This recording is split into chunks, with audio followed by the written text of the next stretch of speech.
Nobody tells you what rock bottom smells like. It smells like a gas station bathroom at 2 in the morning. It smells like 3-day-old fast food wrappers on the floor of a pickup truck that doesn't start half the time. It smells like the inside of a life that went sideways so slowly you didn't even notice until it already had. Marcus knew that smell. He was 31 years old, living in a single-wide trailer on the outskirts of Greensboro, North Carolina. Not the kind of trailer that looks charming in photos. The kind where the ceiling has a water stain shaped like a question mark right above the bed, and every winter you stuff old towels in the gaps around the windows to keep the cold from getting in. He'd been living there for 4 years. Before that, a couch in his cousin's apartment. Before that, a rented room in a house where 6 people shared one bathroom and nobody ever bought toilet paper. Marcus had a job, too, actually. Mornings he worked the grill at a breakfast diner on Route 9. Evenings he stocked frozen food at a grocery warehouse 3 miles away. He made a little over $2,000 a month. Rent was $780. His truck payment was $280. And after gas, food, and a phone that barely worked, there was nothing left. Not a dollar, not a dime, just the same empty bank balance greeting him every time he checked, like a friend who only ever has bad news. He wasn't lazy. That's the part people get wrong when they look at someone like Marcus and think they understand his life. He worked 50, sometimes 60 hours a week. He was never late. He never called in sick unless he genuinely couldn't stand up. He worked harder than almost anyone he knew. But hard work alone had never been enough. And deep down, Marcus had started to believe it never would be. His dad had worked hard too. Spent 30 years driving a delivery truck for a beverage company. The same route, the same stops, day after day. He retired with a bad back, a small pension that barely covered his medications, and a deep exhaustion that never fully left his eyes. He loved his family. He provided what he could, but he never got ahead. And Marcus had always assumed, without ever saying it out loud, that this was just how things went for men like them. You work, you survive, you don't complain, and eventually it's over. That was the script, and Marcus had been following it word for word until the night of January 14th. It was a Tuesday. Marcus had just finished his shift at the warehouse, and he was sitting in his truck in the parking lot because the heater worked better when the engine was running and the trailer was cold. He was eating a gas station sandwich and scrolling his phone when a notification popped up. His bank account had been charged an overdraft fee, $35, for a purchase of $4.12. A bottle of Gatorade and a pack of crackers he'd bought the day before because he hadn't had time to eat a real meal. He stared at the screen for a long time. $35 for $4.12. He thought about his mother, who used to hide money in an envelope in the kitchen drawer for emergencies. She called it the just-in-case fund. It was usually $40 or $50. To her, that was a cushion.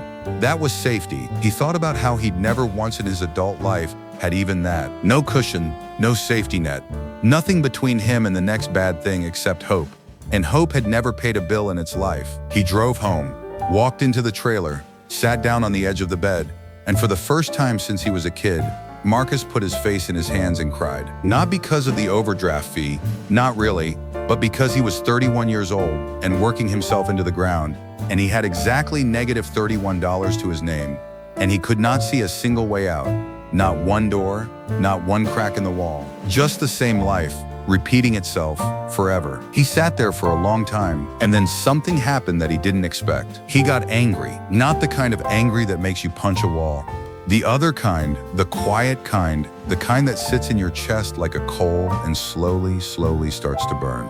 He thought about his dad's tired eyes. He thought about that overdraft fee. He thought about the question mark water stain on the ceiling above him and how he had looked at it every night for 4 years and never once asked himself what he was actually going to do about any of this. He picked up his phone. He opened YouTube and he typed in 3 words, how to start. He didn't even know what he was starting. He just knew he needed to start something. What came up were videos about learning trades, plumbing, electrical, HVAC, welding. He watched for 2 hours, then 3. He didn't sleep until after 1 in the morning, but when he finally closed his eyes, something had shifted. Something small, but real. The next morning, between his breakfast diner shift and his warehouse shift, Marcus drove to the local community college. Not to enroll, not yet, just to walk in and ask a question he'd never asked before. What does it take to get a certification in HVAC? The woman at the front desk, a heavy-set woman with reading glasses on a beaded chain, looked at him the way people look at someone they weren't expecting. Then she smiled and handed him a pamphlet. 18 months. Evening classes, 3 nights a week, cost around $4,000 total.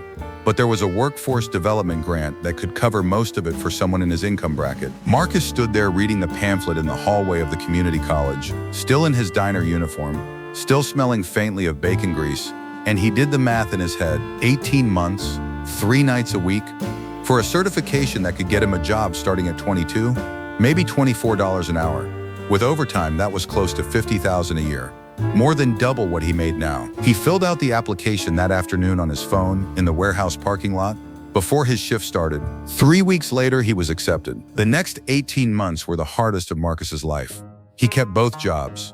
He had to. The grant covered tuition, but not rent, not food, not the truck payment. So he still worked the grill from 6 to 2, still stocked frozen shelves from 4 to 10, and 3 nights a week, Tuesday, Thursday, and Saturday, he drove straight from the warehouse to the community college and sat in a classroom until 9:30 at night, learning refrigerants and airflow and electrical circuits and everything else that goes into keeping a building comfortable. He was always the oldest student in the room. Most of his classmates were 19, 20 years old. A couple of them drove newer cars than anything Marcus had ever owned. A few of them dropped out by the 3rd month.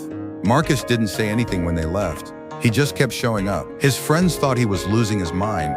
Bro, you're already working 60 hours a week and now you're going to school too? For what? You're 31. That ship has sailed. Marcus would nod.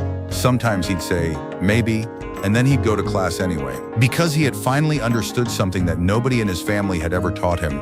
Not because they didn't love him, but because nobody had ever taught them either. Your time is either an investment or an expense. Every hour you spend is either building something or just passing. And for 31 years, almost every hour Marcus had spent outside of work had just been passing. Not badly, not wrongly, just passing. And passing hours don't build lives. Month 14, something cracked open. He was doing a supervised apprenticeship at an HVAC company as part of his program, working alongside a certified technician named Dale. Dale was 53, had been doing this for 26 years, ran his own small crew of 3 guys, and made more in a slow month than Marcus made in 3. One afternoon, on a rooftop replacement job, Dale handed Marcus a tool and said, do this part. Marcus did it, correctly on the first try. Dale watched him, then said quietly, you've got good hands, you pick things up fast. Marcus didn't know what to do with that. Nobody had ever said that to him about anything. He just nodded and kept working. But he thought about it the whole drive home. Good hands, picks things up fast. That was him. That had always been him. He'd just never been in a room where it mattered. He passed his certification exam on the first attempt, scored in the top 15% of his testing group. Dale offered him a full-time position 2 days later, starting at $23 an hour with benefits. Real benefits, health insurance for the first time in his adult life. Marcus gave notice at the diner, gave notice at the warehouse, drove home, sat in his truck outside the trailer for a few minutes, and called his dad. Hey, Pop, got something to tell you. His dad listened quietly while Marcus explained. The classes, the apprenticeship, the job offer. When Marcus finished, there was a long silence. Then his dad said, his voice thick with something he didn't have a name for, I always knew you had more in you than what you were showing. Marcus pressed his lips together hard. I just never knew how to show you how to get it out, his dad continued. I'm sorry for that, son. That's okay, Pop. I figured it out. I know you did. His dad paused. I know you did. 2 years after that phone call, Marcus is a lead technician at a mid-sized HVAC company in Greensboro. He makes $51,000 a year. He owns a used but reliable truck he paid cash for. He has $3,000 in a savings account, the first real savings he has ever had in his life. He moved out of the single-wide and into a 2-bedroom apartment with a parking spot and a dishwasher and not a single towel stuffed in any window. He is not rich. He will tell you that himself, clearly and without embarrassment. He is not anywhere close to rich, but he is free in a way he has never been free before. He is not one overdraft fee away from disaster. He is not wondering how he will eat next week. He has room to breathe, and he had almost forgotten what that felt like. Last spring, his younger brother, Tyler, called him. Tyler was 24, working at a car wash, going nowhere fast, and he knew it. He called Marcus because he didn't know who else to call. Marcus talked to him for 2 hours, told him everything.